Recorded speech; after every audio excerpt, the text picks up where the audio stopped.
Olá a todos, professor Luiz Cláudio aqui com vocês. Estou gravando esse vídeo aqui para a gente começar a falar sobre os destaques, né, do continente americano. A gente já tem alguns vídeos aí falando sobre a divisão política e econômica na América, né, América Latina e América Anglo-Saxônica, e é importante que a gente saiba quem são as grandes potências desse continente. A primeira grande potência, né, não poderia deixar de ser outra, é os Estados Unidos.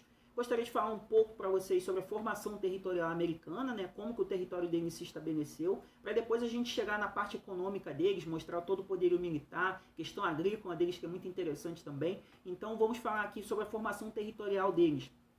Eles têm origem nas 13 colônias inglesas, né, eles eram chamados assim, tá, a colonização da Inglaterra ali naquele território, e muita gente se engana pensando que os Estados Unidos sofreu somente uma colonização de povoamento. Tá? Na parte mais sul do território das 13 colônias, se estabeleceu ali um regime de exploração. Era uma colonização de exploração, como ocorreu aqui na América Latina, que a gente chama, tá bom? Ou seja, ali dentro do território das 13 colônias, você tinha dois processos, de povoamento e de exploração, beleza? Então essa é a primeira situação que a gente tem que considerar, porque isso vai ser importante para a Guerra de Secessão, a Guerra Civil Americana, mas depois eu vou falar um pouquinho sobre ela também.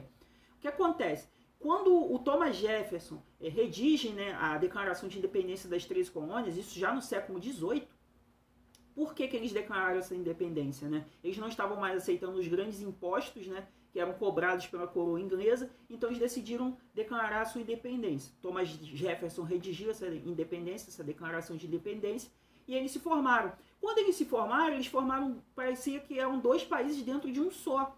Tá? Porque a parte norte do país ela era industrializada, ela tinha atividades econômicas importantes, era bem desenvolvida em relação à sua economia, enquanto que a parte sul era uma parte agrária, com trabalho escravo, num sistema de plantation. Tá? Produção de tabaco, algodão, tá? Eram alguns exemplos ali do que eles produziam naqueles locais. Então, aquilo ali acabou gerando uma pressão, né, dentro do país para que aquela escravidão fosse abolida. Não dava para ter dentro do mesmo continente, na parte norte do continente, trabalho livre e assalariado, e na parte sul, um trabalho escravo. Então, quando o Abraham Lincoln assume, né, a presidência, ele acaba gerando uma grande pressão ali para aquele sul escravocrata ali, para eles liberarem a abolição da escravatura naquele local ali, tá bom? Então, isso acabou gerando a Guerra de Secessão Americana. A Guerra Civil Americana, que durou de 1861 até 1865, acabou gerando ali uma vitória do Norte, lógico, bem mais desenvolvido, com mais recursos, acabou derrotando aquele sul escravocrata.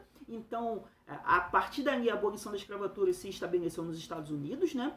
E mais de 600 mil pessoas acabaram morrendo. E foi a partir desse processo de fim de Guerra de Secessão que começa a chamada ocupação do Oeste americano, tá? A marcha para o Oeste, tá bom? Existia uma doutrina naquele período ali que foi criada, que era chamada de Destino Manifesto.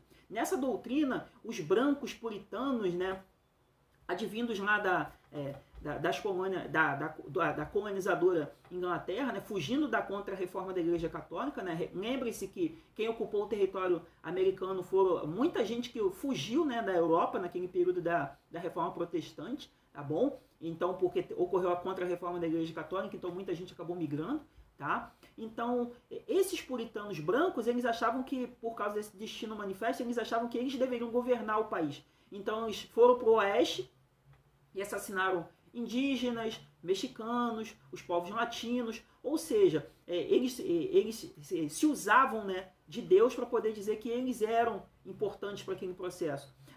Tem vários filmes americanos que mostram essa marcha para o oeste, né? Geralmente o homem bom é o homem branco, né, que ele vai levar a liberdade para aquele local, e os indígenas são os vilões nas histórias. Tem vários filmes aí de faroeste nos Estados Unidos, se tornaram muito famosos nesse período aí, até para legitimar essa questão da invasão do Oeste.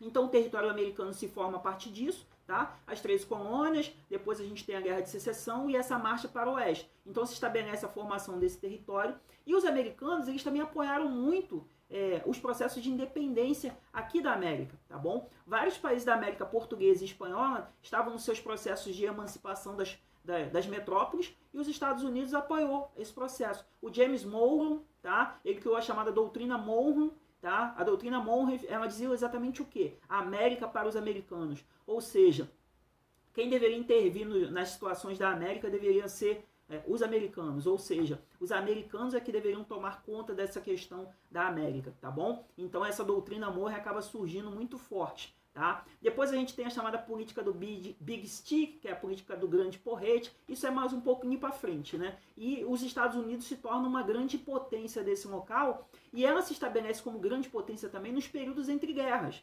Tanto a Primeira quanto a Segunda Guerra Mundial estabeleceu os Estados Unidos como a principal potência do mundo. Tá? Na Primeira Guerra Mundial, os Estados Unidos vendiam seus produtos para o mundo inteiro, enquanto a Europa parou, né, sua produção por causa da guerra. Depois, na Segunda Guerra Mundial, os Estados Unidos, após a Segunda Guerra Mundial, estabelecem o que a gente chama de padrão ouro-dólar, né? Que foi lá na chamada Conferência de Bretton Woods, os Estados Unidos estabelecem esse padrão ouro-dólar, tá? Então, os Estados Unidos se tornam a grande potência mundial no pós-Segunda Guerra. E começa a rivalizar com a União Soviética, mas isso são outras histórias aí que eu vou contar mais pra frente, tá bom? É importante que vocês sempre se lembrem do continente americano. 3 colônias inglesas, 2 tipos de colonização, povoamento e exploração.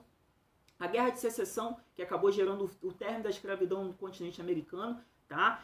Mesmo essa escravidão tendo acabado, a gente tem uma população mais negra estabelecida nessa parte sul do território americano. Depois a gente vai tratar um pouco sobre a questão do racismo lá nos Estados Unidos também, tá bom? Então, todos esses processos acabaram culminando com esse território tão vasto e tão potente que é atualmente, tá bom? Fiquem com Deus e até a próxima. Estamos juntos.